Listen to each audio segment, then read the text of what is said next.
Hey everyone, and this is part 19 of my fist only, no armor, no deaths, and no ranged weapons run of Demon Souls. Here I'm at the Depraved Chasm, which is in World 5, Belly of Defilement. Just picked up a Noble's Lotus, which counteracts poison, and added that to my quick items list because it's very easy to get poisoned in this area.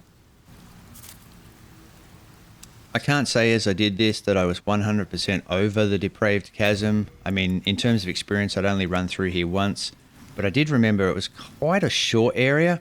It's the area that leads to the Leechmonger boss, who I'll be fighting in this video. But this area itself is, even though it's windy and it's kind of a little bit confusing to look at, it's actually quite short, and I could remember it pretty well. So I wasn't too concerned about doing this level. The only concern I really had at the start was I couldn't quite remember how easy it was to get poisoned here, and I only had 5 Noble's Lotus.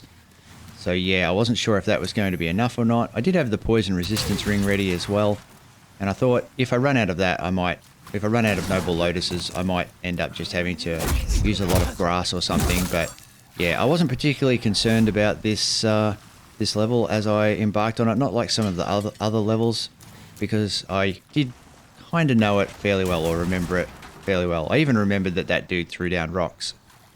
My only concern was falling off, really, because if I fell off, then I would die, and that'd be the end of my playthrough. And any level where you can fall off and end your playthrough just with a simple misstep is, a bit of a concern. But that's why I'm punching that enemy there with my left hand instead of swinging the claws with my right. If you swing the claws with your right, it kind of throws you forward a little bit. Swing it enough at an enemy towards an edge and you might end up following them off the edge. So I was very conscious there, and that's why I punched with my left hand. Punching with your left hand is fairly stable. You don't really move forward that much, and yeah, you can reduce the risk entirely of falling off. See, if I'd swung another with my right hand, then I might have followed that enemy right off. So I just had to be careful with my strikes and careful where I walked. But apart from that, I wasn't too concerned with this level.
I definitely did not remember that those planks broke and fell away, revealing a hole.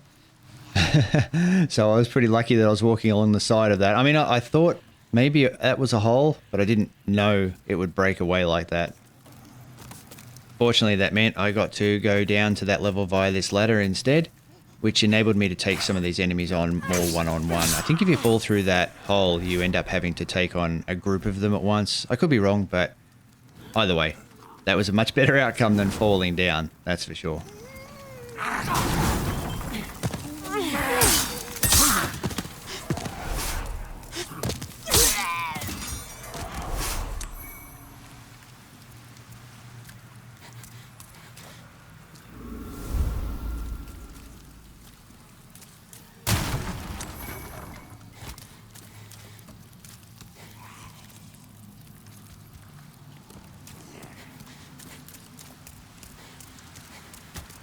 Okay, I definitely was a little nervous here. In my first playthrough, I dropped off this to get the item below, but I didn't want to die. I wasn't sure if I could miss this fall or what was down there. I went for it anyway, but yeah, I was a little nervous until basically I killed those two enemies and knew I was safe.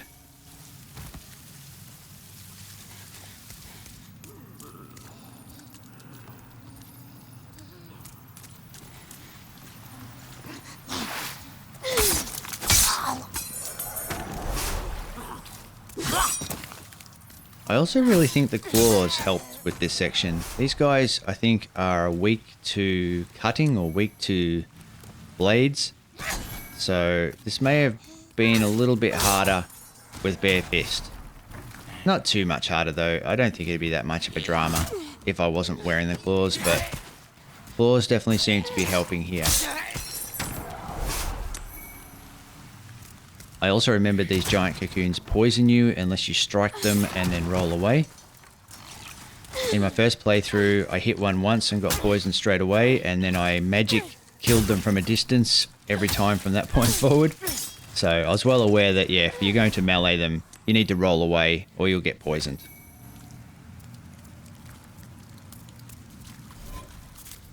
Just sending some stuff to storage to free up my weight, reduce my item burden. Still forgetting about doing that with all the rings in my inventory though. The things you realise in hindsight.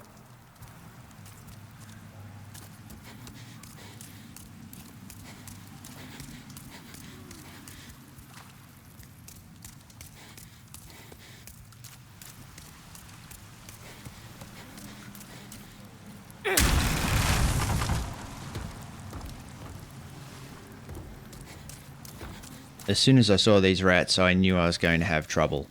Anything low on the ground is very difficult to hit with fists only. That's why I ignore all the crystal lizards, because I basically can't kill them. And these guys aren't much different than that, but worse. To get close to them to try to kill them, they can take a nibble at you, and then the result is you get plague. I did have a Widow's Lotus to cure plague, but I didn't have many of them, so I wasn't going to be able to do that over and over again.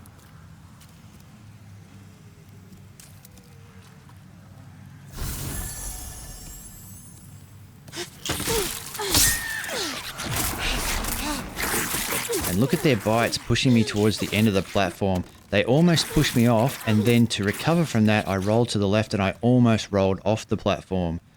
These damn rats almost ended my run. Very difficult little critters to deal with melee and fist only. Very difficult.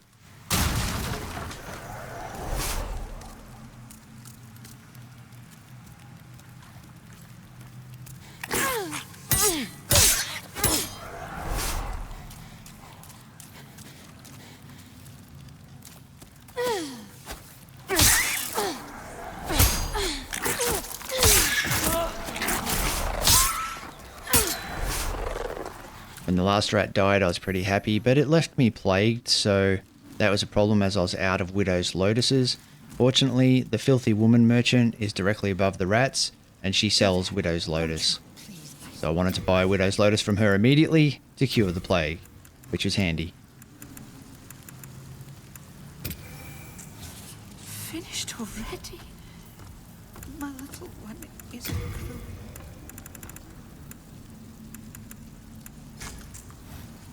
And then I was about to use my Widow's Lotus, and I looked at my health bar and realised it wasn't really going down that fast. The Regenerator's Ring was kind of compensating for the plague, so I decided to save my Widow's Lotus just in case plague ran out and my Regenerator's Ring fully healed me. All I did was add the Adjudicator Shield to the mix to double up on the passive healing, and yeah, Widow's Lotus is saved. You will have noticed I scrolled through my rings there as well. I was looking to see if I had a ring to counteract plague, but I hadn't been to the area that I needed to go to get a ring that counteracts plague. And to be honest, I didn't even know really where that was. I knew it was somewhere, and I knew it was somewhere I hadn't been yet. But yeah, that's the real trouble of doing a challenging run like this when you're not that experienced with what items are where. Levels become harder for you because you haven't picked up the items that you're meant to have picked up to make those levels a bit easier. Though it's not always just about not knowing what to pick up and when in the most efficient order. in the next level, I won't be able to dodge roll through water. I won't be able to move fast through water because I won't have the soldering ring. But that's not because I don't remember how to get the soldering ring. That's because I can't get the soldering ring because I'm doing a no-death run. And to get the soldering ring, you need a black world tendency, which requires deaths. So yeah, it's not always just about knowing the most efficient way to navigate through all the different worlds. But yeah, sometimes it is. And I knew, although the next level, the Swamps of Sorrow, were going to be hard without a soldering ring, I had absolutely no idea how I was going to manage to cope with the level after that, which is Rotting Haven. That one requires a plague resistance ring because there's absolutely no avoiding getting plagued. To fight the boss, you have to step into blood-soaked water that is plagued basically the moment you touch it if you don't have a plague resistance ring. So yeah, I was very, very concerned about how I was going to go when I get to that level. And not only for that either, I was concerned about how I was going to fight the boss and how I was going to fight the boss's bodyguards with fists, since I'd never fought that boss or the bodyguard with melee before at all.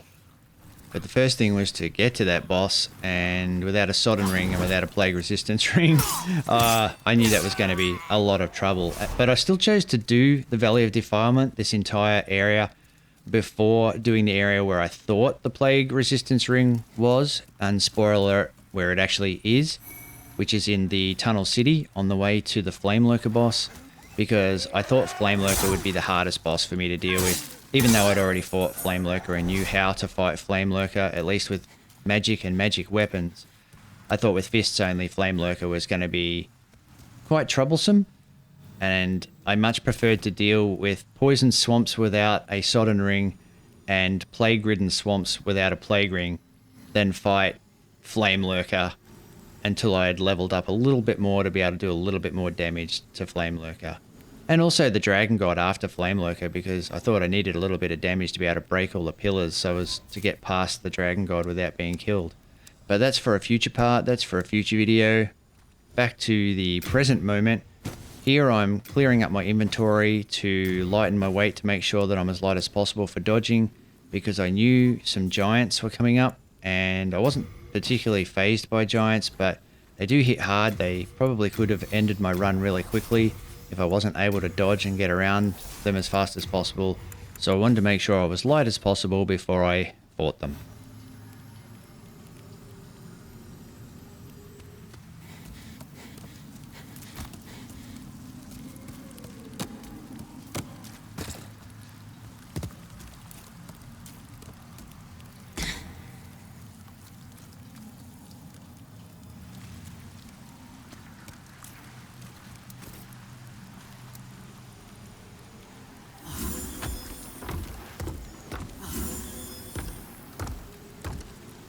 Those footsteps were freaking me out. I had no idea where they were coming from.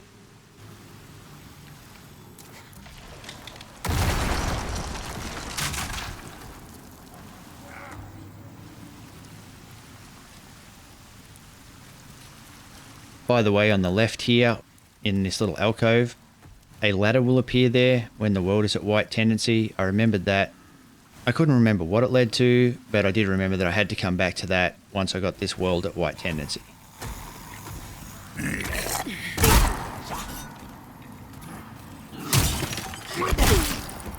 That did not go how I expected it to go. At all. This was a moment of panic.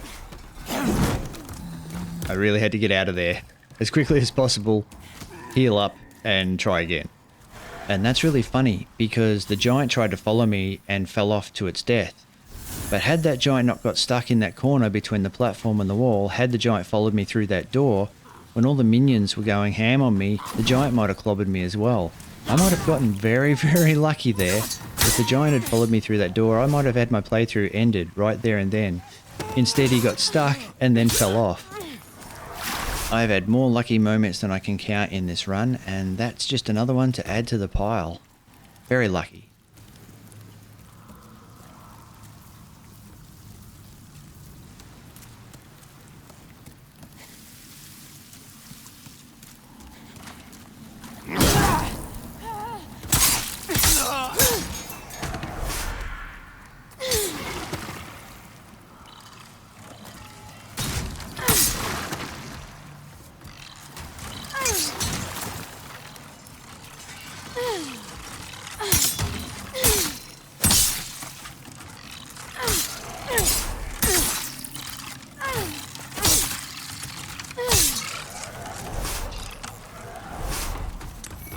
It's so hard to hit enemies on the ground with fists. So hard.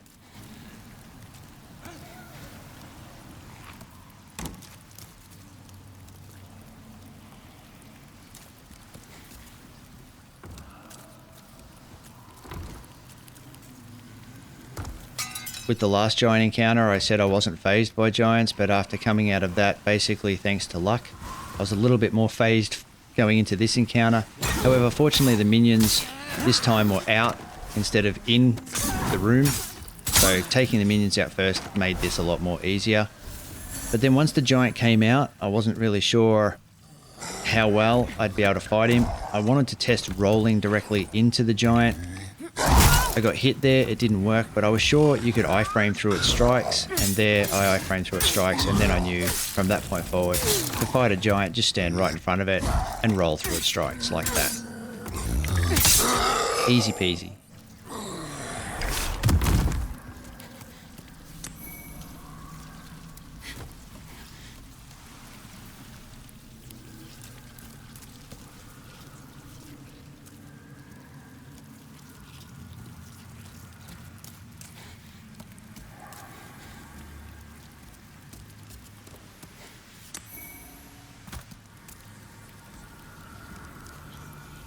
And now it was time for Leechmonger.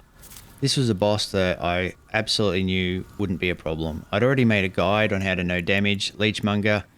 I hadn't fought Leechmonger with fists before, but I guessed the only difference would be some of my fist strikes probably wouldn't register, and I'd have to stay right in the pocket with Leechmonger a little bit longer than I'd want to do a little bit of damage, which meant I'd likely get clobbered a few times on the way out. But apart from that, I thought I've got plenty of health, I'll be able to take that clobber, and this fight should be no problem.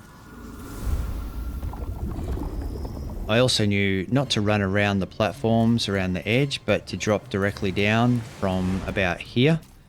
Dropping directly down circumvents all the platforms and saves you from being at risk of being hit by his projectiles. But I did a silly thing and I rolled off here instead of fell off there, which put me on this rock, which got me hit by his projectiles. But it was only one, so not a drama. I was straight away in front of him and ready to do the fight.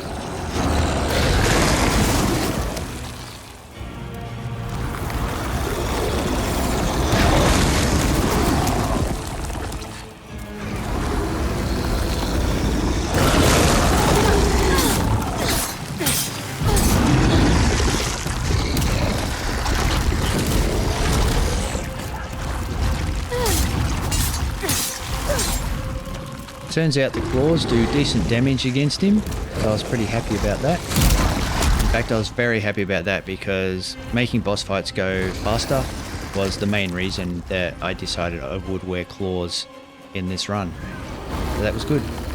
It would have also gone faster if I'd used pine resin to put fire on my claws, since Leechmonger is weak to fire, but I just didn't think of it. Didn't really need to either. This fight goes very quickly considering, so I was pretty happy just to have the claws for it.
really love the Leechmonger boss. He looks so cool. The fight's pretty cool. But now with him beaten, it was time to go back to the Nexus and level up before continuing on to the Swamps of Sorrow. The Swamps of Sorrow being something I was very nervous about without the Sodden Ring. I knew it was going to be tough, but I was going to do it next anyway.